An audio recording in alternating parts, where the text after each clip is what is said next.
이슈 인사이드 시작합니다. 지난 4일부터 8일 동안 중국 최대 정치 행사죠. 양회가 열렸습니다.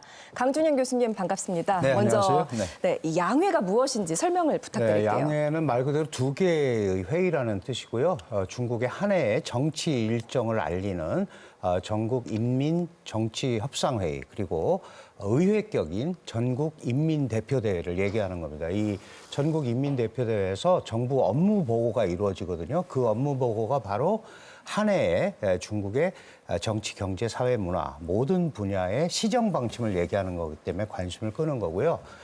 또 하나는 마침 올해가 공산당 창당 100주년이 있습니다. 7월 그렇죠. 1일. 그다음에 바이든 정부의 대중 정책에 대응하는 뭔가가 있어야 되지 않겠느냐 이런 것 때문에 관심을 좀 끌고 있는 거죠. 네, 그 자리에서 구체적으로 어떤 정책들이 논의됐는지 현지를 연결해 알아보겠습니다.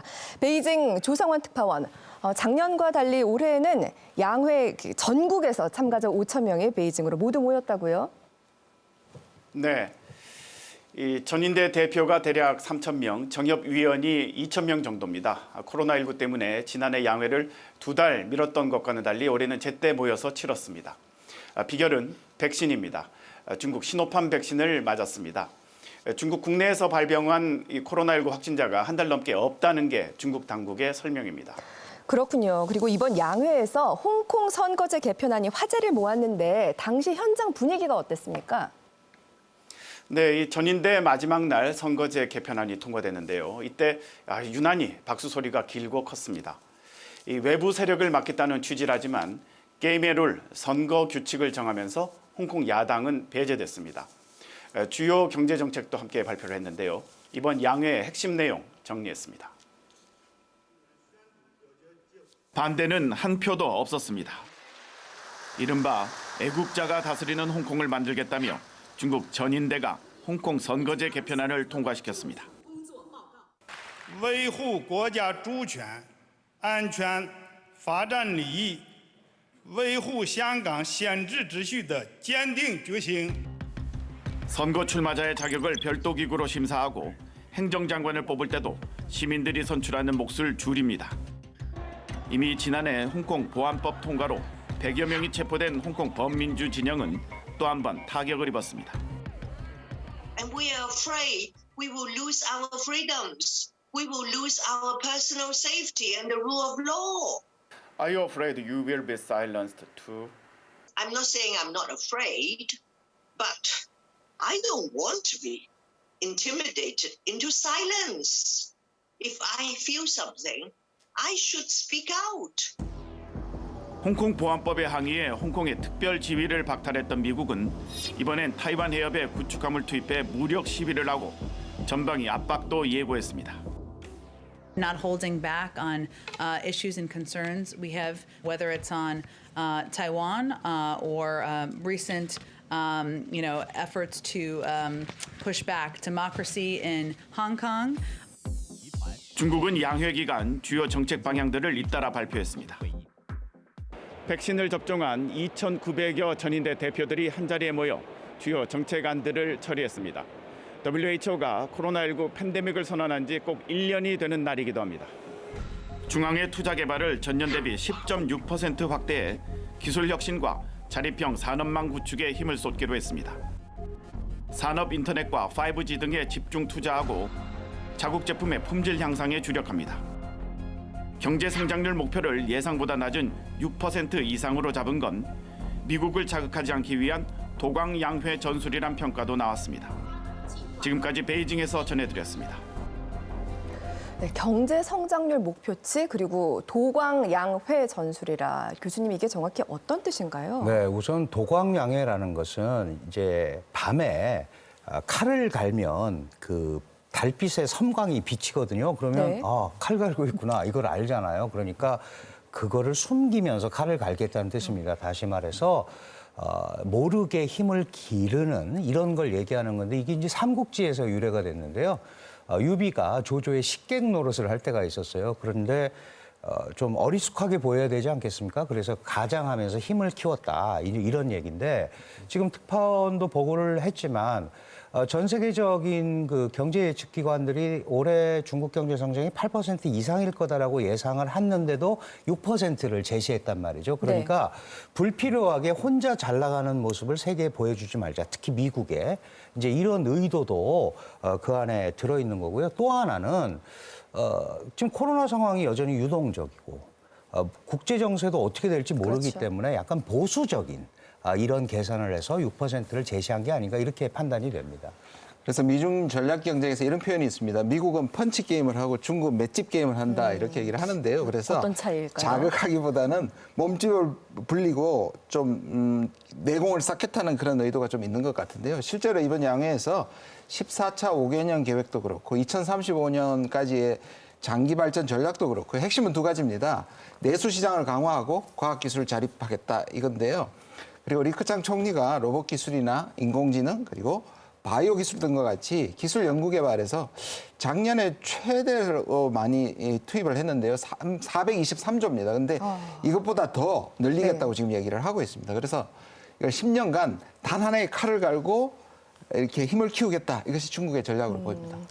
굉장히 비장한 각오로 들립니다. 그 칼 끝이 향할 곳은 결국은 미국이 아닐까 싶은데 사실 작년에 신냉전 시대로 가는 것 아니냐 할 정도로 미중 갈등이 극에 달했었잖아요. 그렇죠. 미국의 트럼프 전 대통령이 이제 상당히 중국 때리기를 했었고 그리고 이제 주로 첨단 기술을 중심으로 그렇게 했습니다. 그래서 아무래도 반도체라든지 또 뭐 부품 소프트웨어 뭐 이런 것들이 이제 도입하기가 힘들어지니까 중국의 뭐 스마트폰이나 TV 뭐 이런 내수 산업이 조금 타격을 많이 받았어요. 그렇죠. 대표적인 케이스가 화웨이죠. 화웨이가 이제 상무부 블랙리스트에 올라가게 되면서 화웨이에 이제 부품을 납품을 하고 있었던 타이완의 TSMC 같은 경우도 이제 거래를 끊었고 그리고 지난 1월에는 심지어 뭐 인텔 같은 기업들 이런 기업들도 화웨이에게 이제 뭐 부품을 뭐 납품을 할 수 있는 그런 이제 수출 면허를 취소를 했어요. 그러니까 점점 이게 좀 격화되고 있는 그런 상황이라고 볼 수가 있죠. 타격이 아직 멈추지 않았네요. 그렇죠.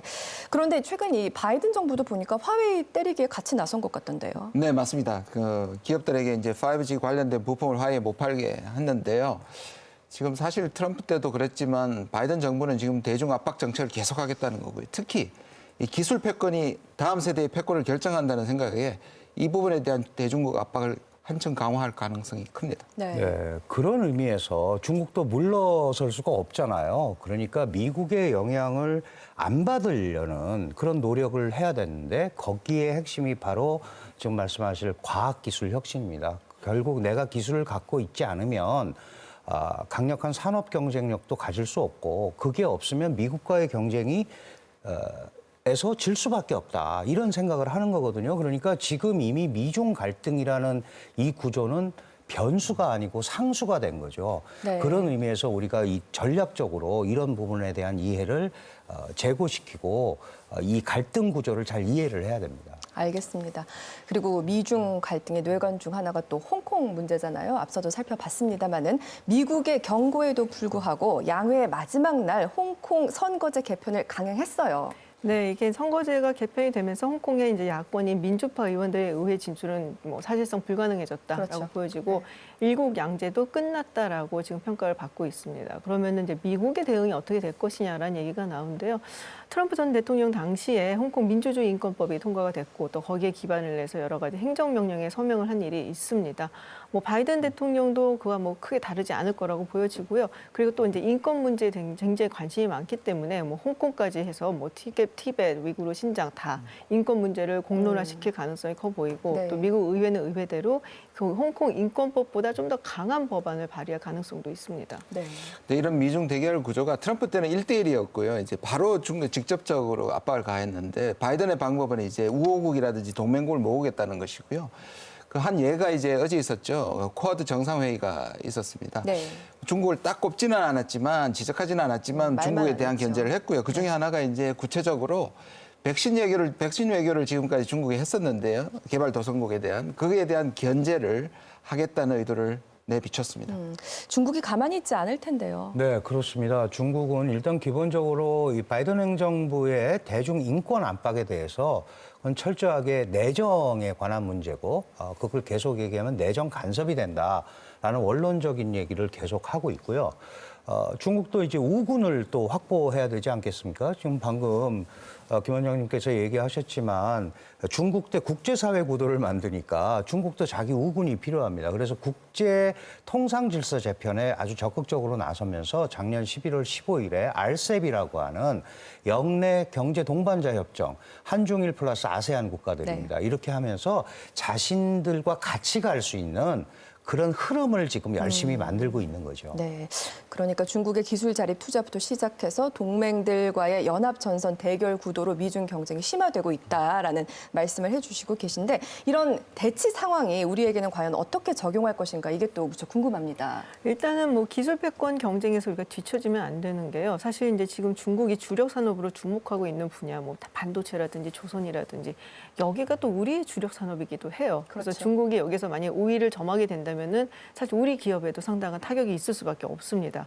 그래서 이 부분에서 우리가 또 지금 어떻게 보면 중국이 약간 좀 힘이 빠진 네. 그런 상황이기 때문에 여기서 우리가 어떻게 기회를 좀 찾아서 우리를 좀 쫓아가야 되지 않을까라는 생각이 놓치지 말아야 듭니다. 한다. 네. 예. 네, 우리가 이제 미중 갈등 얘기 나올 때마다 뭐 선택의 문제 막 이런 얘기가 많이 나오는데 지금 김 박사님 말씀하셨지만 분명히 기회도 존재합니다. 어떤 기회가 존재하냐면 지금 중국 같은 경우에는 미국의 압박을 떨치면서 과학기술 자립 이런 걸 해야 되는데 한국이나 일본, 특히 한국이 갖고 있는 일정한 협력 분야가 있거든요. 그러니까 그런 것들은 우리가 얼마든지 중국과 경제 먹거리라는 차원에서 얘기를 할 수가 있는 거고요. 특히 중국 같은 경우는 한중일 FTA에 관심이 많습니다. 이게 아주 오래된 얘기인데 잘 안 네. 되고 있지만 이런 논의를 유지하면서 어떤 기회가 있는지 이런 것들은 우리가 적절하게 대응을 해야 된다 이런 생각을 하고 있습니다. 굉장히 중요한 말씀을 하셨는데요. 미중의